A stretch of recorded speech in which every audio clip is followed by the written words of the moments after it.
Good morning, everybody. Welcome to the new week. I hope you enjoyed your weekend and you are keeping warm.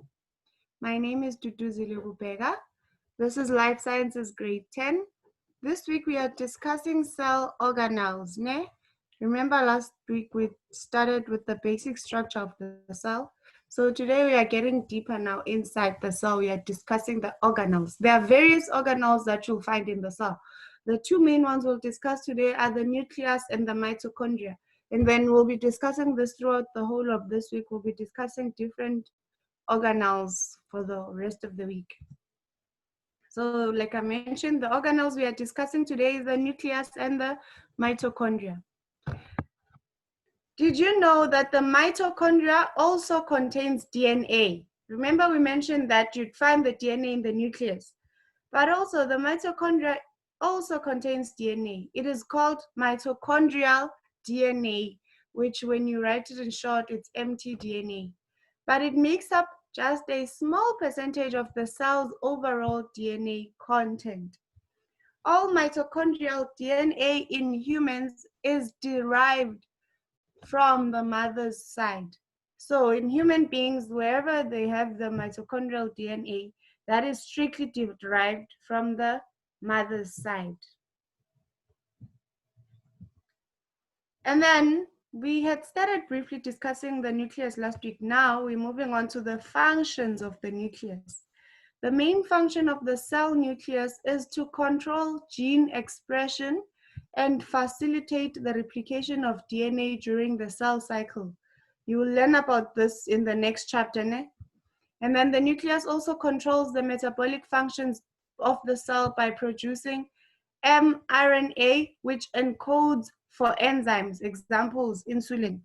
So we mentioned that in the nucleus, that is where cell division takes place. That is where the genetic information or the genetic contents of the organism are stored. So what happens there? They are not only stored, that part of the cell also facilitates the process of cell division, the process of meiosis, mitosis, all of those processes that involve gene replication, they're taking place in the nucleus. That is why here it's mentioned that it facilitates the replication of DNA during the cell cycle. Then it also controls metabolic functions of the cell by producing mRNA, which encodes for enzymes. We'll notice when we start discussing this topic of genes, we know that different types of RNAs. We've got the mRNA as well. When you know the types that happen during the different processes of the protein synthesis, because there'll be the DNA replication, there'll be a process of transcription, then there'll be a process of translation. You'll learn all about that, but they do what? During the mRNA stage, it's when it encodes for enzymes. For example, insulin. So that's the whole process of what? Of protein synthesis. So whenever you hear of the word protein synthesis, you should know that is what happens in the nucleus. It's part of the processes that involve the replication, translation, transcription in the cell. The nucleus also controls the structure of the cell by transcribing DNA, which encodes for structural proteins such as actin and keratin. Remember, I just mentioned about the transcription process here. This is when DNA is transcribed. And then the nucleus is the site of ribosomal RNA. I mentioned there are different types of RNA. We have mRNA. We also have the ribosomal RNA synthesis, which is important for the construction of ribosomes. So the RNA is very important in the construction of ribosomes. Ribosomes are the site of protein translation. So when translation, wherever translation occurs in the cell, it occurs in the ribosomes. So the process might start in the nucleus, whereby the replication and transcription occur. But when translation occurs, then this genetic material will move from the nucleus to the ribosome. The ribosome is another type of cell organelle that we will also discuss in the week. So the translation, what exactly is the process of site? The protein translation. This is the synthesis of proteins from amino acids. And then characteristics are transmitted from parent to offspring through genetic material contained in the nucleus. So the transmission of that material, which comes from the parent to the offspring, are transmitted from, all of those occur in the nucleus. And then we are done now with the nucleus part. We're moving on to the mitochondria. What is the mitochondria? I think, I don't know, I didn't put that structure. Yes, there is the structure of the mitochondria over here. So whenever you see the cell and you see this, you should know that is the mitochondria. Mitochondrion is what? It is a membrane-bound organelle that is found in eukaryotic cells. So it is membrane-bound and it is found where? In the eukaryotic cells. So whenever you do differences between prokaryotic and eukaryotic, you can note that the mitochondrion, you can only find it in the eukaryotic cell. This organelle over here generates the cell's supply of chemical energy by releasing energy stored in molecules from food and using it to produce ATP. This one plays a very big part in cellular respiration, where in cellular respiration and in the in aerobic respiration, because it's very important in the storing of the chemical energy in the plant, in the cells, yes. So when it stores the chemical energy there, it stores that energy, and whenever you need, your body needs or requires extra energy, you find it in the mitochondrion.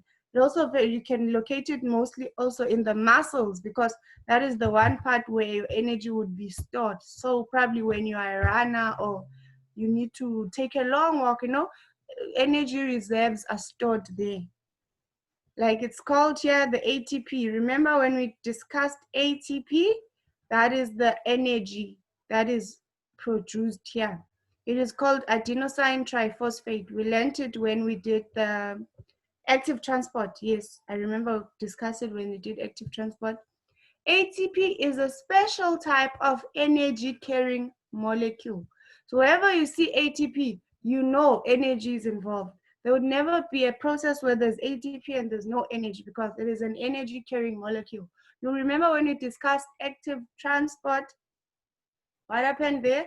In active transport, there would be reserves of energy which allow the concentration to move against the concentration gradient, the molecules to move against the concentration gradient. Remember, because it's passive energy, if molecules just move down a concentration gradient, meaning they move from a high concentration to a low concentration.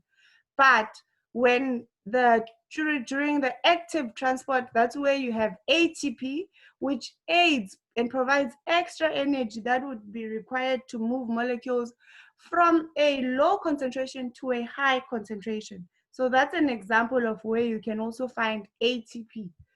It is greatly found in mitochondria. Don't ever forget that. And then the structure and function of the mitochondrion. The mitochondria contain two phospholipid bilayers. You remember the structure again. We dealt with this structure where have we discussed the phospholipid bilayer? Which other structure in the cell has a phospholipid bilayer?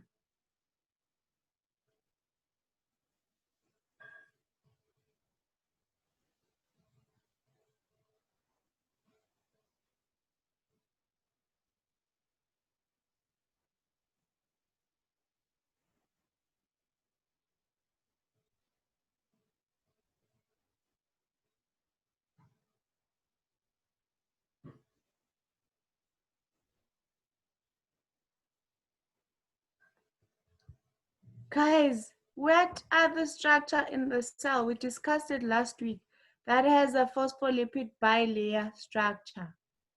Which one? We discussed it last week.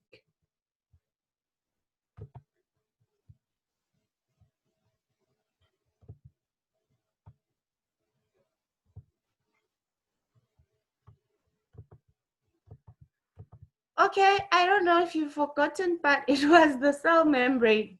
When we discussed the cell membrane, we mentioned that the cell membrane has a phospholipid bilayer, whereby there are hydrophilic heads and hydrophobic tails that bind together. Let me remind you of that structure that we did of the cell membrane. I drew it for you. I even showed you different diagrams. That this would be the phospholipid layer. Yes, thank you, Pile. Pile answered me. It's the cell membrane. Thank you so much, Pile. I was getting worried now, thinking you guys don't remember. So this is the head and the tails over there.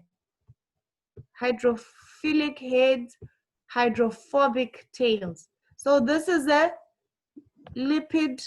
phospholipid layer, right? You see it. But now when it is a bilayer, it means you have two, whereby the other one forms in the opposite direction to ensure that the hydrophobic tails are stored inside so that they don't get into contact with water because they are water fearing. That's why, that's how they form here, the second layer. So that is why it is called bilayer, because this is the first layer, this is the second layer. Bi means two. Don't forget that, ne? Please, please, please. And then the mitochondria contains two phospholipid bilayers.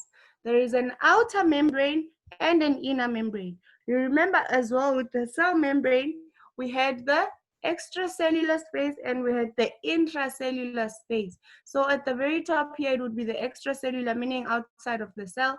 And then intracellular, that would be the inner parts of the cell. The inner membrane contains many folds called cristae, which contain specialized membrane proteins that enable the mitochondria to synthesize ATP. So ATP is synthesized through the aid of this structure here called the cristae. The cristae contains specialized membrane proteins. So these proteins here are the ones that allow and enable the synthesis of ATP. And then inside the inner membrane is a jelly-like matrix. So it's very similar to the structure of the cell overall, because the cell has its membrane, the outer membrane, which is the phospholipid bilayer. And then inside it's jelly-like, where you find the cytoplasm. So in the mitochondria, it's also a similar structure. In the inner membrane, there's a jelly-like matrix. And then listed from the outermost layer to the innermost compartment. The compartments of the mitochondrion are, so you see the order here. It's moving from, showing you from the outermost layer to the innermost compartment. So if we were to ask to draw a structure of a membrane of the mitochondrion, you would first need to show, when you are asked to label or even draw it, the very outer part would be called the outer mitochondrial membrane, the outmost part. And then as you move inside, there's the intermembrane space. When you move inside again, there's the inner mitochondrial membrane. Inside that, there's the cristae, which are the folds of the inner membrane. Remember the ones we discussed that assist in the synthesis of the ATP. Then inside there, in the matrix, that is the jelly-like substance within the inner membrane. So whenever you're asked to label, this is the order in which they follow each other, from the outermost layer to the innermost layer. Don't get these confused, especially the intermembrane space and the inner mitochondrial membrane, and how they appear in that order. Here, we just explained where, let's see how we can label it. We said the outer part here is the outer mitochondrial membrane. This is the part here that is brown in color. So that would be the first one. Then, to follow that up, there is the intermembrane. There is the intermembrane in red. So it's first the brown part, then the red. The colors here make it easy for you to see and follow. Then there's the intermembrane space. After the intermembrane space comes the inner membrane. That one over there. There is the inner membrane, which is the third compartment in the mitochondria. And then from there, we've got the cristae. Cristae are these ones. These ones, you see these ones? They are folds. So the cristae here are the fourth one, those folds. So everywhere there are the folds, that's the cristae.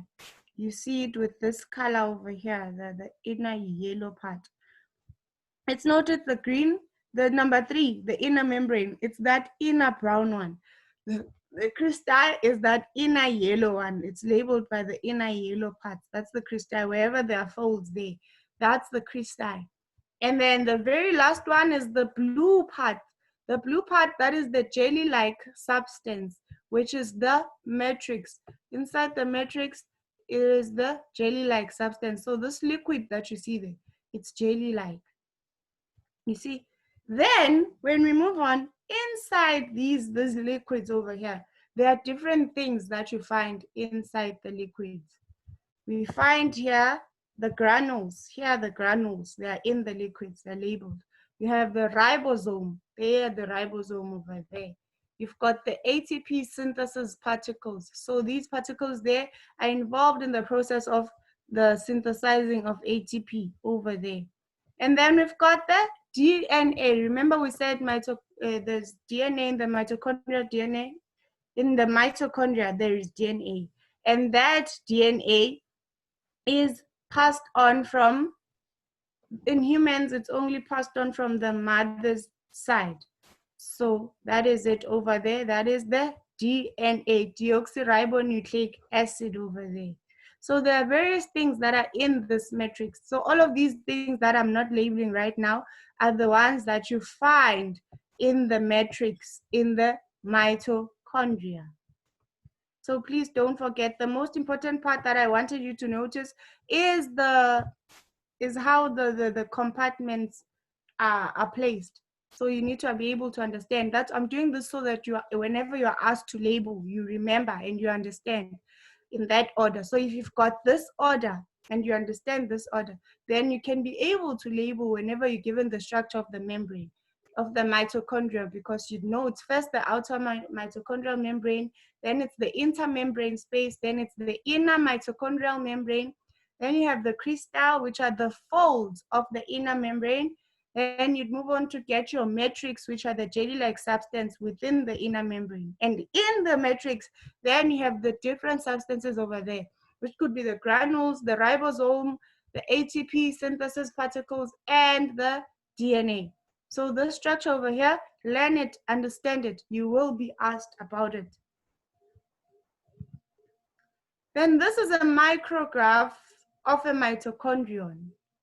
This here was taken using an electron microscope. The word gives it away. This is an electron micrograph, meaning this picture here was taken using an electron microscope. Please remember those words, guys. It's very important to be able to understand the terminologies. So this is a mitochondria when you're looking at it using the electron microscope. So you might need a very clearer microscope to be able to see all of these things that we speak about over here. But you can use the cristae over here. It's clear to see the cristae, but a lot of other parts aren't very visible to see, which is why you might need a clearer microscope. Then, now we're moving on to the various compartments. The outer mitochondrial membrane, the function and adaptation to function. So what is the function of the outer mitochondrial membrane, the outermost layer of the mitochondrium? The function is to transfer nutrients, for example, lipids to the mitochondrion. So remember, the mitochondria is in the cytoplasm, And in the cytoplasm, you have various nutrients. So it allows for the transfer of lipids or other nutrients inside the mitochondrion. So it would be permeable in structure to allow these nutrients to move in. And then the adaptation to function. It has a large number of channels to facilitate transfer of molecules. So that was adaptation to ensure that this functions effectively. It then evolved to have what? Large number of channels that would facilitate the transfer of molecules. So whenever you're asked about the transfer of nutrients in the mitochondrion, you know the outer mitochondrial membrane is responsible for that main function. And then any questions?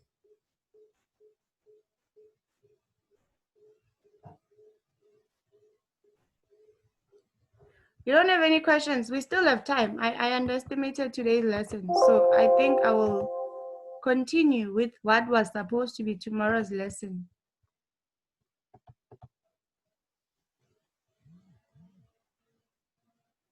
Then if we are able to finish what was supposed to be tomorrow's lesson, then tomorrow can strictly be Kahoot. But I'm worried, guys. You know, if you guys don't even respond when I ask a question, I'm not sure if you'll be able to even participate with me when we play Kahoot. That really worries me. Anyway, we're going to continue now. We'll discuss the intermembrane space, the inner membrane space, and the matrix of the mitochondria. And then intermembrane space, which is the inner part following the outer, right? The intermembrane space, what is the function? The function is to store large proteins, allowing for cellular respiration. So that's where the intermembrane space stores large proteins which allow for cellular respiration. And then what is the adaptation to function? Its position between two selectively permeable membranes allows it to have a unique composition compared to the cytoplasm and the matrix. And that makes sense because in the matrix, there's a whole, there are different other structures that are existing in the matrix inside the mitochondrion. And then in the cytoplasm, there are various other things that are in the cytoplasm. But the structure here in the intermembrane space, it allows these large proteins, it stores these large proteins.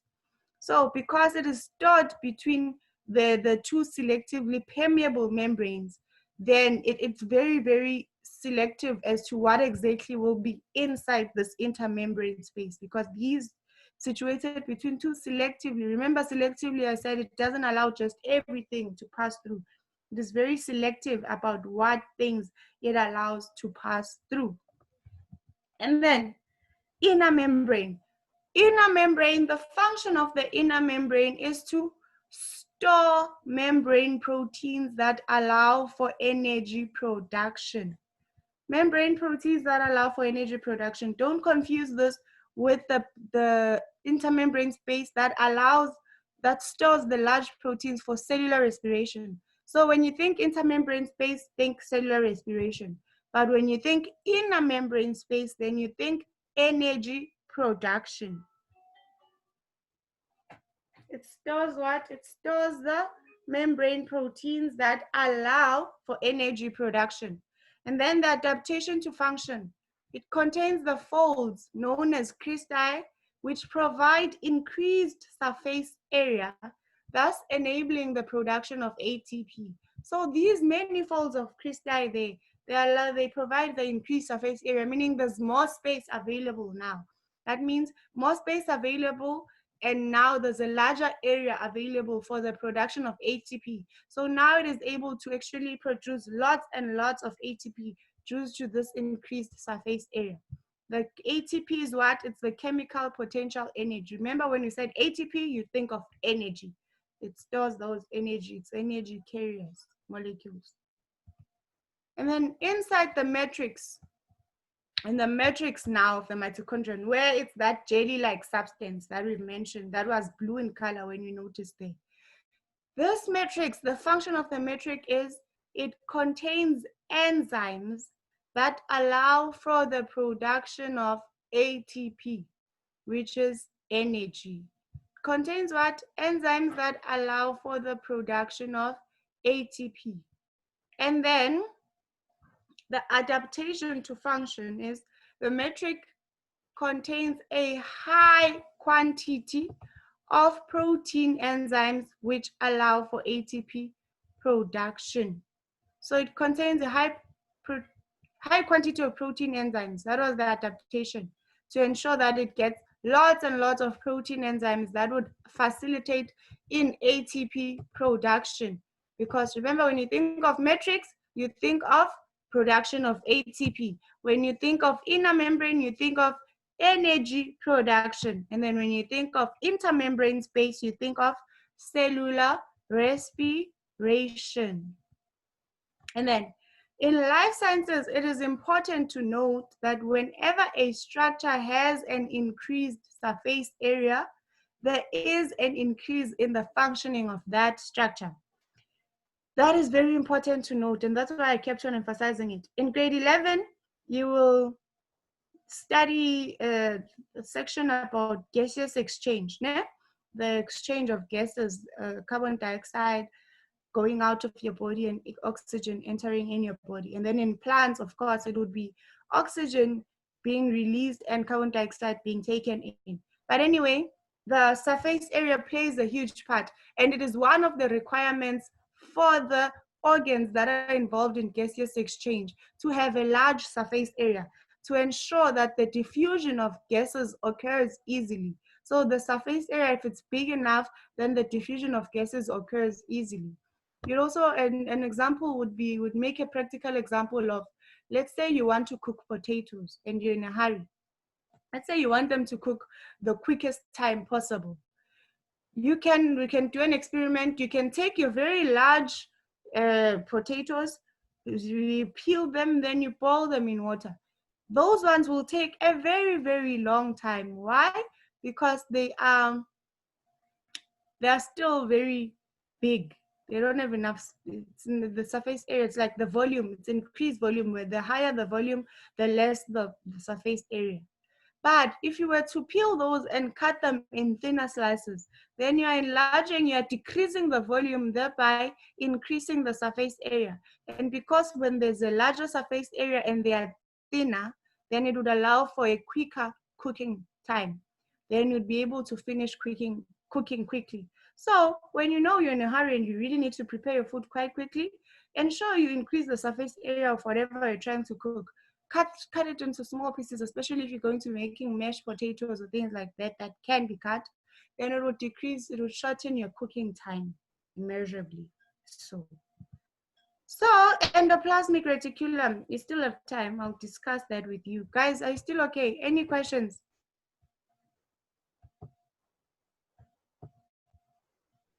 Okay. The ER, which is the endoplasmic reticulum. Okay, thank you, Noltando.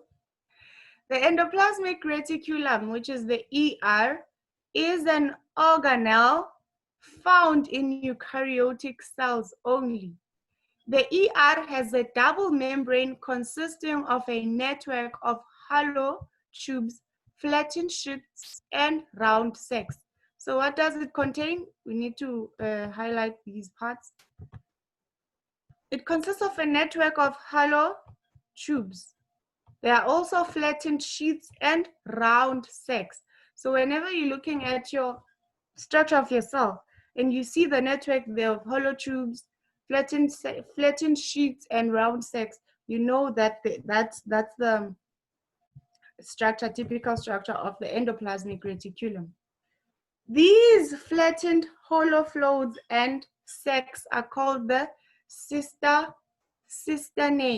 Those are the cisternae.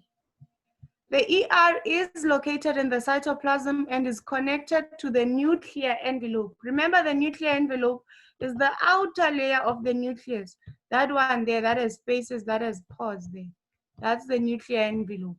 So it is located in the cytoplasm, in that liquid jelly-like structure, but it is connected to the nuclear envelope. So remember that when I wanna go show you, I want us to go search for this nuclear envelope, the ER. Moving you to Google now.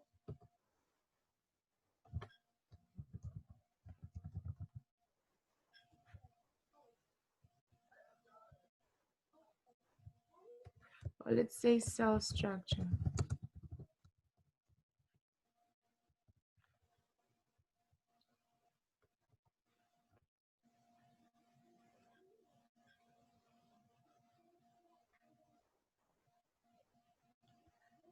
Let's open this one. Which one is more clearer?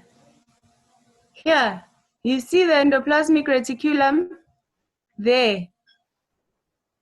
There is one there. We have two types, right? We'll still discuss. There's the smooth endoplasmic reticulum, then there's the rough one. But I wanted to show you how it connects to the nuclear envelope. There is the nuclear envelope over there, and then there is the ER. So that is the one way you can quickly identify the endoplasmic reticulum if ever you are confused. The one that connects to the ER. That one that connects to the nuclear envelope. I want us to look at different structures to see this. Wherever you see the nucleus, and the one structure that is closely next to that, you'll see it there.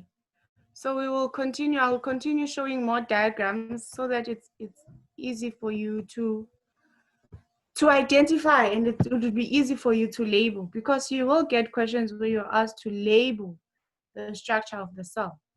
Remember, we said it is located in the cytoplasm and is connected to the nuclear envelope. There are two types of endoplasmic reticulum, like I just said. There's the smooth ER and there's the rough ER. The smooth ER, it does not have any ribosomes attached. So when you deal with the smooth endoplasmic reticulum, you know there are no ribosomes attached. It is involved in the synthesis of lipids, which includes oils, phospholipids, and steroids.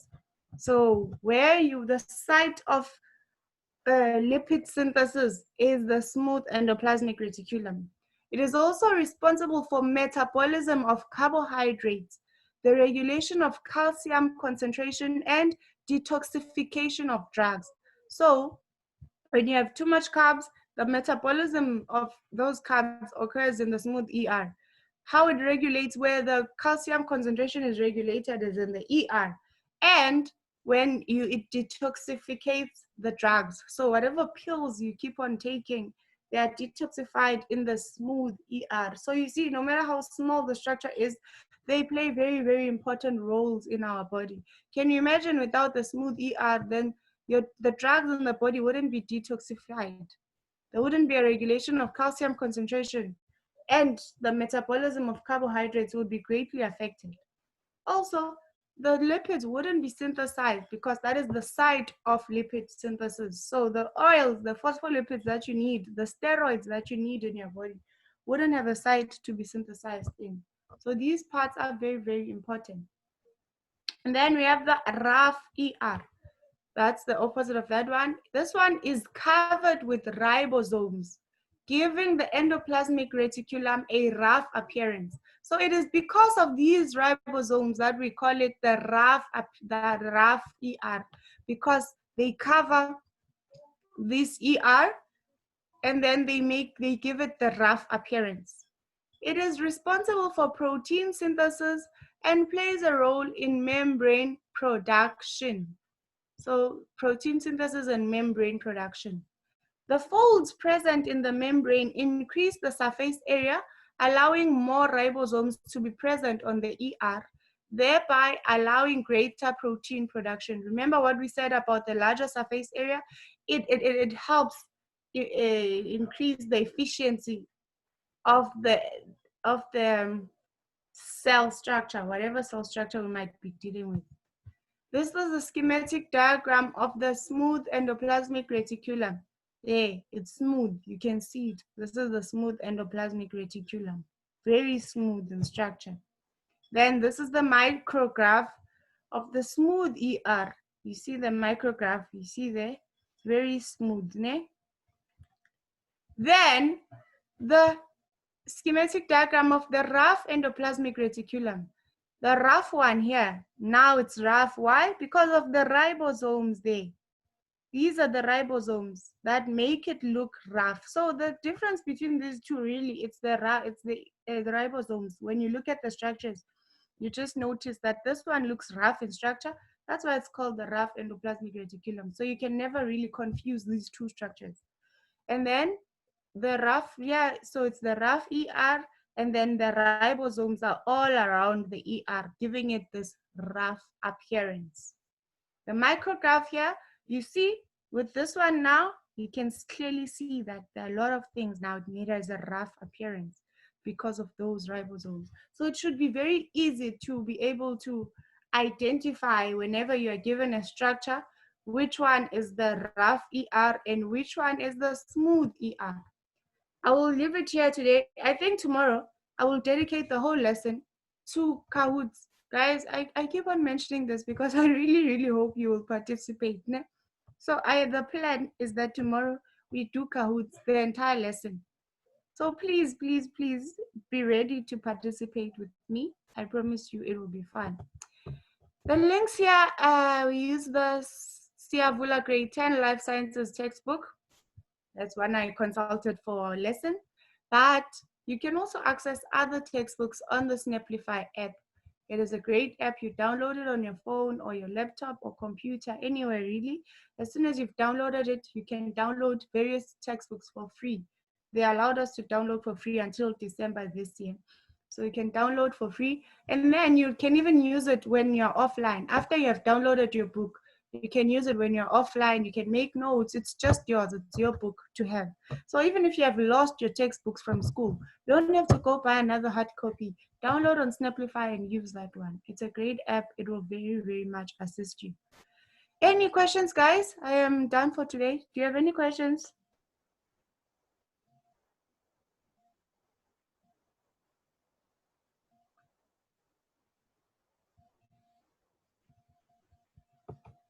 Okay, I have a question. Will you guys be playing Kahoots with me tomorrow? All of you who are online now, respond there.